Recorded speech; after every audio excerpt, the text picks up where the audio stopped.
Olá pessoal, tudo bom com vocês? Sejam muito bem-vindos a este canal. Eu sou o professor Guilherme Falck e hoje trago para vocês um relato de um livro que eu estava olhando, um PDF que eu consegui num site americano e esse PDF feito de um livro, escaneado de um livro de 1965 sobre experiências fora do corpo de uma parapsíquica bem conhecida que teve nos Estados Unidos nessa época, a Suzy Smith. E eu achei muito interessante trazer para vocês esse relato. É um relato semelhante aí a uma experiência de quase morte. É uma experiência de quase morte, mas enfim, traz elementos da saída do corpo que é muito interessante para nós analisarmos aqui. Sem mais delongas, vamos então ao relato. Bom, como eu disse, relato retirado da introdução do livro The Enigma of Out of Body Travel, de Suzy Smith, de 1965. Ela realmente estava flutuando no ar como parece estar? Ou ela tinha morrido e ido para o céu? Aos seus 14 anos, Mary Sharp sabia que isso não era a morte como compreendia. Então, ela devia estar viva. Mas se estivesse viva, então algo de muito estranho estava acontecendo. Sua consciência estava viajando fora do seu corpo físico, que jazia silenciosamente na cama em seu quarto.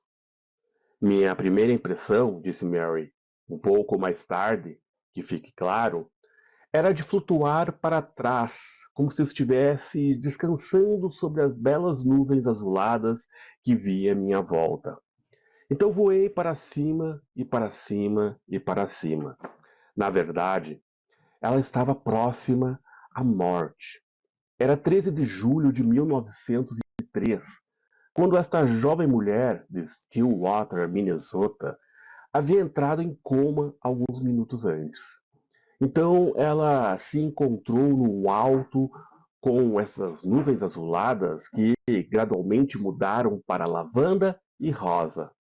Finalmente, ela foi completamente banhada em uma luz dourada. Foi então que um homem apareceu ao seu lado. Como ela se lembra dele agora, ele parecia estar me ajudando a flutuar, como alguém que ensina um banhista a boiar em uma piscina. Vi seu rosto e seu cabelo, que era aloirado com partes douradas. Ela não lembra de ele falar com ela, mas de alguma maneira ela ficou sabendo do seu nome. Era Edwin Emily. Mary virou a cabeça e olhou para trás e para baixo sobre seu ombro direito para o quarto de onde havia saído. Ele parecia uma miniatura lá embaixo. Ela podia ver o quarto todo em detalhes, mas algo parecia diferente. Seu corpo estava virado ao contrário na cama. Depois, ela soube que após entrar em condição de comatose, haviam-na virado e sua cabeça foi colocada nos pés da cama. Assim ela podia receber a brisa refrescante da janela. Mary podia ver sua mãe de pé ao lado da cama, junto com outra mulher e um homem estranho. Eles eram os ansiosos médicos lhe atendendo. Doutora Cora Emily, a médica da família, e o doutor Henry Fullerton, que tinha acabado de ser chamado para a consulta. O desespero da sua mãe quanto à sua condição pareceu puxá-la de volta e ela retornou do seu paraíso nas nuvens. Mas, diz ela, ao alcançar meu corpo, eu quase não toquei nos meus ombros e já fui puxada para ele, como se vestisse um casaco. Esse puxão foi o primeiro sinal de vida que ela havia mostrado por algum tempo, e sua mãe e os médicos estavam encantados. Logo, ela abriu seus olhos e pediu um pouco de água. Então, caiu em um sono natural e daquele momento em diante, sua saúde começou a melhorar. Vários dias depois, Mary Sharp perguntou à doutora Cora Emily quem era Edwin Emily. Edwin Emily? Onde você ouviu este nome? Perguntou a doutora. Por quê? Este foi o nome do homem que vi lá em cima. Ela havia falado de seu voo, mas até agora ninguém tinha prestado muita atenção nela. Ele parecia muito com você, disse ela. Você viu seu rosto? Ah, sim, e seu cabelo era do mesmo tom do seu.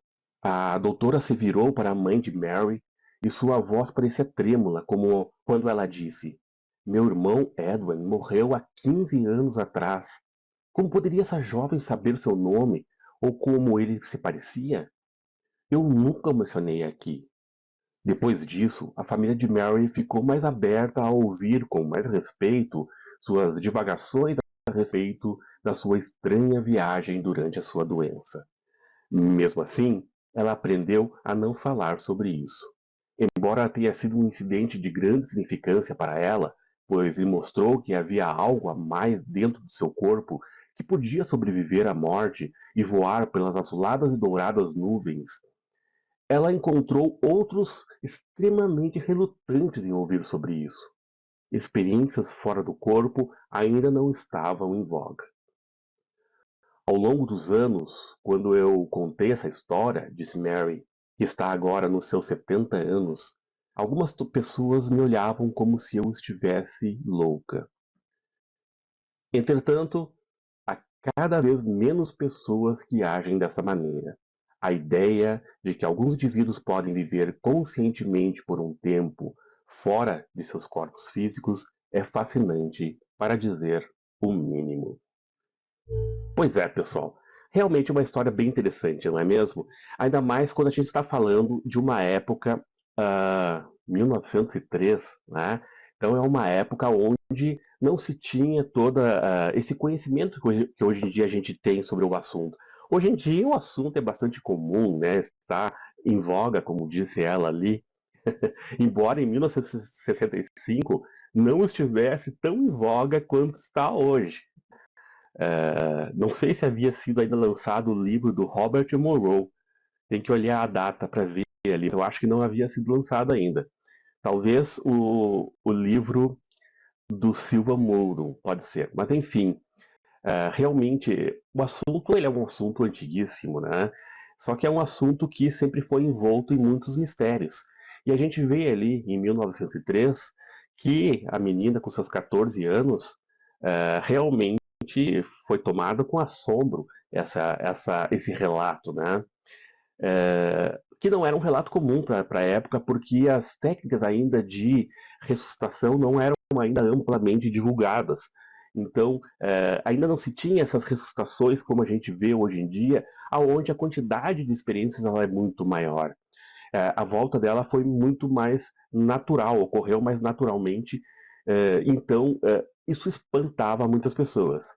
Como já disse em outros vídeos, a experiência ela é antiguíssima. Se a gente for pegar lá no livro A República de Platão, se eu não me engano, capítulo 10, está a história do soldado né, um soldado armênio que conta também uma IQM e relata como era o lugar para onde ele foi, etc, etc. Inclusive mudou a vida dele. Então a gente vê que já desde aquela época esse tipo de experiência vem mudando a vida das pessoas. Porém, hoje em dia essa experiência está muito mais comum e eu acredito que cada vez mais está perto o momento aonde será comprovada a existência da vida após a morte para os céticos, né? Porque para nós a gente não precisa mais de comprovação nenhuma. Mas enfim, pessoal, fica aí essa experiência que eu achei bastante interessante. Achei num livro antigo, né? O livro é de 1965, embora a experiência seja de 1903, né? Então é um relato bem antigo e que eu achei que seria muito legal trazer para vocês algo que é um tanto quanto diferente, né? Que eu encontrei aí nas minhas pesquisas, os meus estudos. Fica então para vocês este relato. Espero que gostem. Por favor, não esqueçam de deixar o seu joinha, né, se inscrever no canal, verificar se o sininho é ativado para você receber as notificações e paz profunda até o próximo vídeo.